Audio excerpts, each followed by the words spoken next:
Hello friends, कैसे हैं आप सभी लोग। आशा करती हूँ अच्छे होंगे। आज मैं आपको करवा चौथ व्रत की कथा सुनाऊंगी।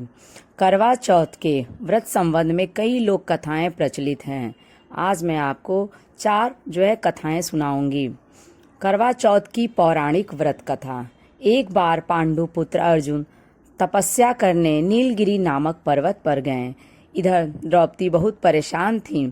उनकी कोई खबर न मिलने पर उन्होंने कृष्ण भगवान का ध्यान किया और अपनी चिंता व्यक्त की। कृष्ण भगवान ने कहा, बहन, इसी तरह का प्रश्न एक बार माता पार्वती ने शंकर जी से किया था। तब शंकर जी ने माता पार्वती को करवा चौथ का व्रत बतलाया। इस व्रत को करने से स्त्रियां अपने सुहाग की रक्षा हर आने वाले संकट से वैसे ही कर लेती हैं जैसे एक ब्राह्मण ने की थी। प्राचीन काल में एक ब्राह्मण था। उसके 7 लड़के एवं एक गुणवती लड़की थी। एक बार लड़की मायके में थी, तब करवा चौथ का व्रत पड़ा। उसने व्रत को विधि पूर्वक किया। पूरे दिन निर्जला रही, कुछ खाया पिया नहीं। पर उसके 7 भाई परेशान थे कि बहन को प्यास लगी होगी, भूख लगी होगी, पर बहन चंद्रोदय के बाद ही जल ग्रहण करेगी। भाइयों से रहा नहीं गया। उन्होंने शाम होते ही बहन को बनावटी चंद्रोदय दिखा दिया। एक भाई पीपल की पेड़ पर छलनी लेकर चढ़ गया और दीपक जलाकर छलनी से रोशनी उत्पन्न कर दी। तभी दूसरे भाई ने नीचे से बहन को आवाज दी, देखो बहन, चंद्रमा निकल आया है, पूजन कर भोजन ग्रहण करो। बहन ने भोजन ग्रहण किया। भोजन ग्रहण करते ही उसके पति की मृत्यु हो गई और वह दुखी होकर विलाप करने लगी। तभी वहां से रानी इंद्राणी निकल रही थीं। उनसे उसका दुख न देखा गया। ब्राह्मण कन्या ने उनके पैर पकड़ लिए और अपने दुख का कारण पूछा। तब इंद्राणी ने बताया, तूने बिना चंद्र दर्शन किए करवा चौथ का व्रत तोड़ दिया, इसलिए यह कष्ट मिला। अब तू वर्ष भर की चौथ का व्रत नियम पूर्वक करना तो तेरा पति जीवित हो जाएगा। उसने इंद्राणी के कहे अनुसार चौथ व्रत किया तो पुनः सौभाग्यवती हो गई। इसलिए प्रत्येक स्त्री को अपने पति की दीर्घायु के लिए यह व्रत करना चाहिए। द्रौपदी ने यह व्रत किया और अर्जुन सकुशल मनोवांछित फल प्राप्त कर वापस लौट आए। तभी से अपने अखंड सुहाग के लिए हिंदू जो भी महिलाएं हैं ये करवा चौथ व्रत करती हैं। एक दूसरी करवा चौथ की पौराणिक व्रत कथा। बहुत समय पहले की बात है। एक साहूकार के 7 बेटे और उनकी एक बहन करवा थीं। सभी 7 भाई अपनी बहन से बहुत ही प्यार करते थे, यहाँ तक कि वे पहले उसे खाना खिलाते और बाद में स्वयं खाते थे। एक बार उनकी बहन ससुराल से मायके आई हुई थी। शाम को भाई जब अपना व्यापार व्यवसाय बंद कर घर आए तो देखा उनकी बहन बहुत ही व्याकुल थी। सभी भाई खाना खाने बैठे और अपनी बहन से भी खाना खाने का आग्रह करने लगे, लेकिन बहन ने बताया कि उसका आज करवा चौथ का निर्जल व्रत है और वह खाना सिर्फ चंद्रमा को देखकर उसे अर्घ्य देकर ही खा सकती है। चूँकि चंद्रमा अभी तक नहीं निकला है, इसलिए वह भूख प्यास से व्याकुल हो उठी है।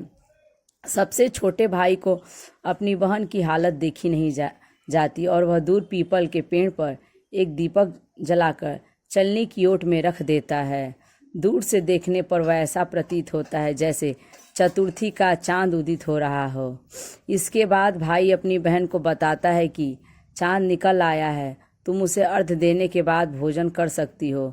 बहन खुशी के मारे सीढ़ियों पर चढ़कर चांद को देखती है, उसे अर्घ्य देकर खाना खाने बैठ जाती है। वह पहला टुकड़ा मुंह में डालती है तो उसे छींक आ जाती है। दूसरा टुकड़ा डालती है तो उसमें बाल निकल आता है और जैसे ही तीसरा टुकड़ा मुंह में डालने की कोशिश करती है तो उसके पति की मृत्यु का समाचार उसे मिलता है। वह बौखला जाती है। उसकी भाभी उसे सच्चाई से अवगत कराती है कि उसके साथ ऐसा क्यों हुआ। करवा चौथ का व्रत गलत तरीके से टूटने के कारण देवता उससे नाराज हो गए थे और उन्होंने ऐसा किया है। सच्चाई जानने के बाद करवा निश्चय करती है कि वह अपने पति का अंतिम संस्कार नहीं होने देगी और अपने सतीत्व से उन्हें पुनर्जीवित करके रहेगी। वह पूरे 1 साल तक अपने पति के शव के साथ बैठी रहती है। उसकी देखभाल करती है। उसके ऊपर उगने वाली जो सुई नुमा घास को वह एकत्रित करती जाती है। 1 साल बाद फिर करवा चौथ का दिन आता है। उसकी सभी भाभियाँ करवा चौथ का व्रत रखती हैं। जब भाभियाँ उससे आशीर्वाद लेने आती हैं तो वह प्रत्येक भाभी से यम सुई ले लो, पिय सुई दे दो, मुझे भी अपनी जैसी सुहागिन बना दो, ऐसा आग्रह करती हैं। लेकिन हर बार भाभी उसे अब अगली भाभी से आग्रह करने का कह चली जाती है। इस प्रकार जब 6ठे नंबर की भाभी आती है तो करवा उससे भी यही बात दोहराती है। यह भाभी उसे बताती है कि चूंकि सबसे छोटे भाई की वजह से उसका व्रत टूटा था, अतः उसकी पत्नी में ही शक्ति है कि वह तुम्हारे पति को दोबारा जीवित कर सकती है। इसीलिए जब वह आए तो तुम उसे पकड़ लेना और जब तक वह तुम्हारे पति को जिंदा न कर दे उसे छोड़ना नहीं। ऐसा कहकर वह चली जाती है। सबसे अंत में छोटी भाभी आती है। करवा उनसे भी सुहागिन बनने का आग्रह करती है, लेकिन वह टाल मटोली करने लगती है। इसे देख करवा उन्हें जोर से पकड़ लेती है और अपनी सुहाग को जिंदा करने के लिए कहती है। भाभी उसे छुड़ाने के लिए नोचती है, खसोटती है, लेकिन करवा नहीं छोड़ती है। अंत में उसकी तपस्या को देख भाभी पसीज जाती है और अपनी छोटी उंगली को चीरकर उसमें से अमृत उसके पति के मुंह में डाल देती है। करवा का पति तुरंत श्री गणेश कहता हुआ उठ बैठता है। इस प्रकार प्रभु कृपा से उसकी छोटी भाभी के माध्यम से करवा को अपना सुहाग वापस मिल जाता है।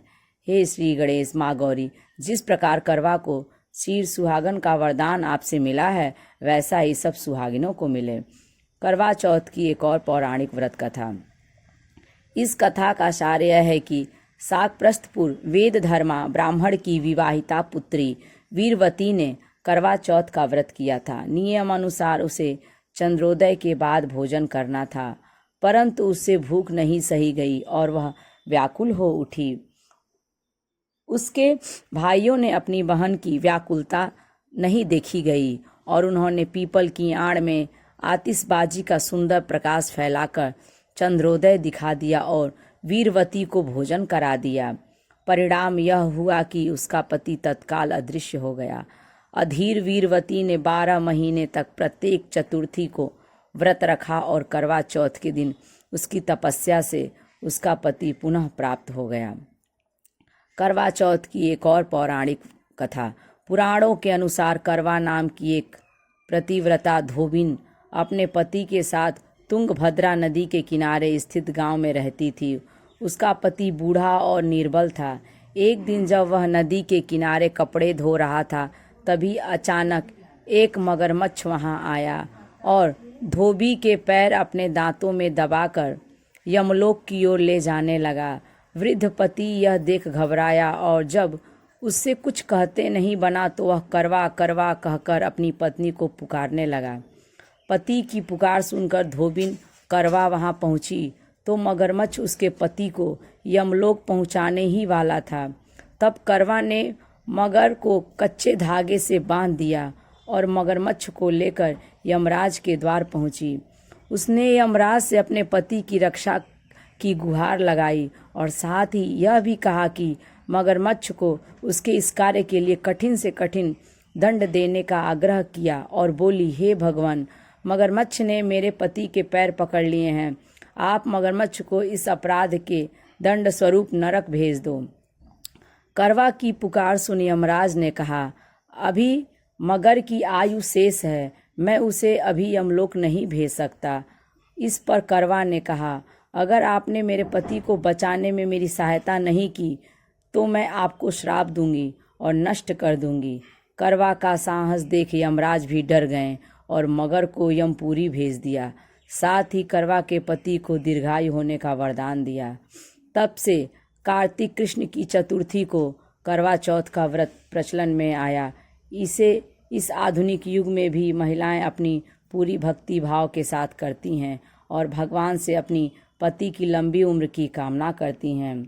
ये वीडियो आपको कैसी लगी कमेंट्स करके ज़रूर बताएं। यदि अच्छी लगी तो लाइक करें और यदि मेरे चैनल पर नए हैं तो इसे सब्सक्राइब करें।